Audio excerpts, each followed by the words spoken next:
الحمد لله رب العالمين والصلاة والسلام على أشرف الأنبياء والمرسلين أما بعد فأعوذ بالله من الشيطان الرجيم بسم الله الرحمن الرحيم إن الله وملائكته يصلون على النبي يا أيها الذين آمنوا صلوا عليه وسلموا تسليما اللهم صل على سيدنا مولانا محمد وعلى ال سيدنا مولانا محمد وآله وسلم.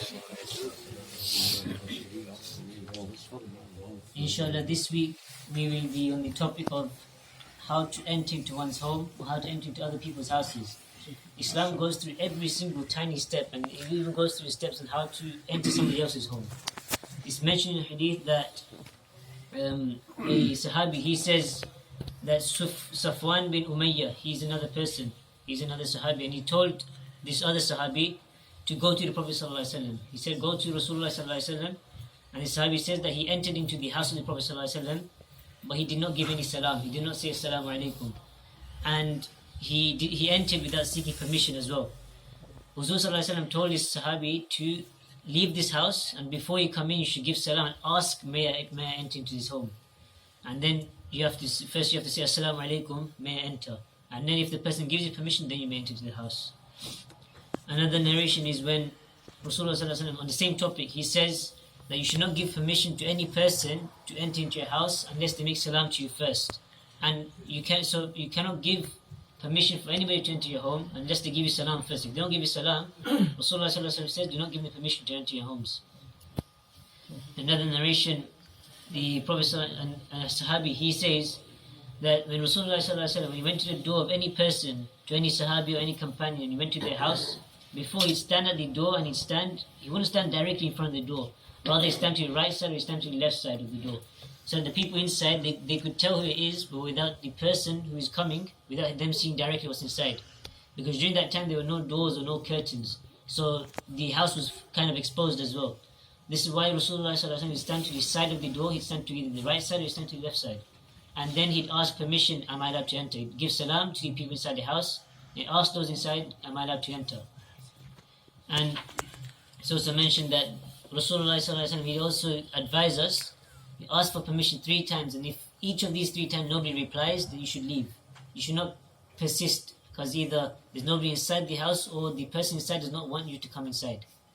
And so you should, if you've been rejected from the house or you've been denied, then you should not leave with a sad heart. You should not say that, oh, they've rejected me. Rather, you should have the husn zan, you should have the good thought that rather they are really busy, and if they were to let you inside, then they'll be too busy to be able to talk with you, or they'll be too busy to serve you. Rather, you should leave with the intention that they were busy in this work, and if I was to enter, I would be either disturbing them or I wouldn't be able to talk with the person that I wanted to talk to. And so when you visit somebody else, you must first seek permission to enter. And after entering, you should give salam. And after this salam, then you should start talking about whatever you want to talk about.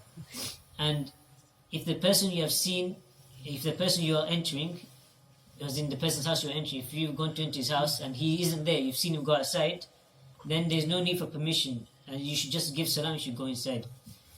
If somebody else knocks on the house, and it's mentioned in hadith that somebody knocked on the house of the Prophet ﷺ, and the Prophet ﷺ asked, who is it? The person replied, it's me.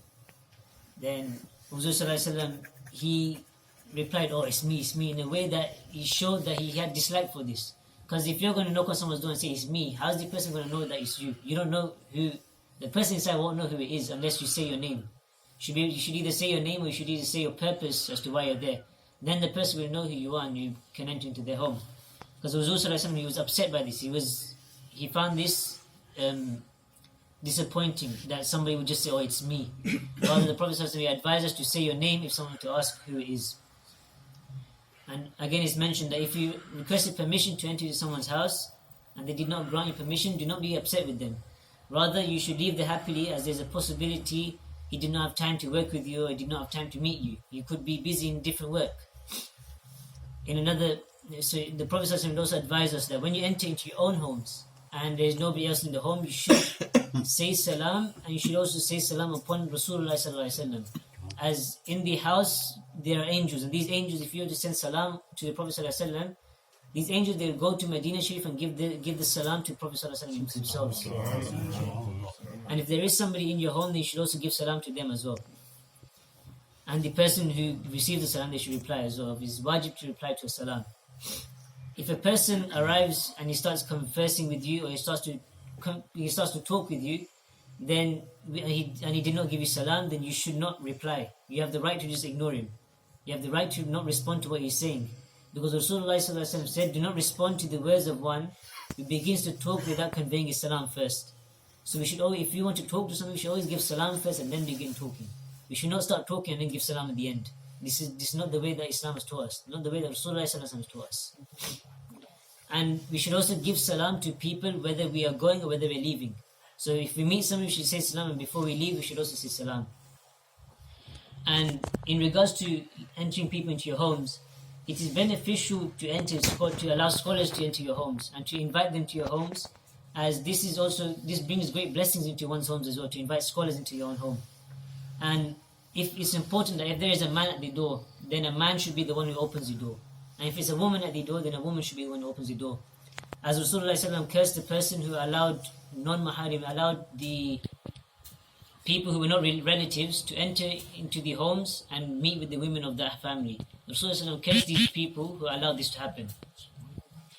May Allah subhanahu wa ta'ala allow us to act upon the sunnah of the Prophet ﷺ, and allow us to act upon what has been said today. وَمَا عَلَيْنَا إِلَّا الْبَلَاغُ الْمُبِينُ.